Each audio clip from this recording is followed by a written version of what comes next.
காலை ஒளி. எழுதியவர் திருமதி டோரா எட்வின். இந்த அதிகாலை வேளையில் உன் தேவைகளை பட்டியலிட்டு கொண்டிருக்கிறாய். உன் தேவைகள் மலைபோல் வளர்ந்து உன் கண்களை மறைக்கின்றன. உன்னை சுற்றியுள்ள உலகை கொஞ்சம் உற்றுப்பார்.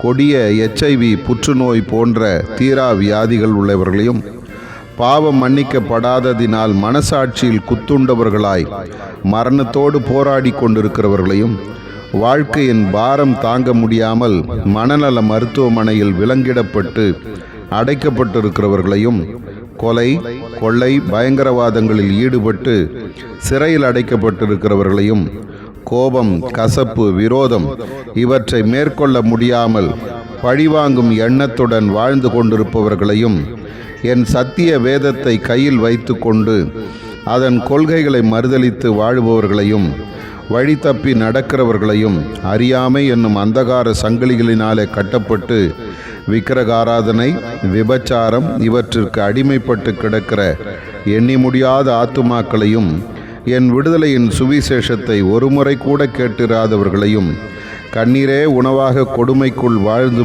வருகிறவர்களையும், வறுமையிலே வாழ்நாட்களெல்லாம் வாழ்ந்து வரும் அனாதைகள், ஆதரவற்றோர்களையும் உன் மனக்கண் முன் கொண்டு வா. இவர்களுக்கு விடுதலை இன்றே தேவைப்படுகிறது. இரவு பகலாக பெருமூச்சு விடு. உன்னால் இயன்ற வேலையை செய். காலத்தை வீண் போக்காதே. இந்த நாள் திரும்பி வராது. உன் விசுவாச ஜெபங்கள் என் கரங்களை அசைக்கட்டும். ஆதார வசனம்: விழித்திருந்து ஜெபம் பண்ணுங்கள்.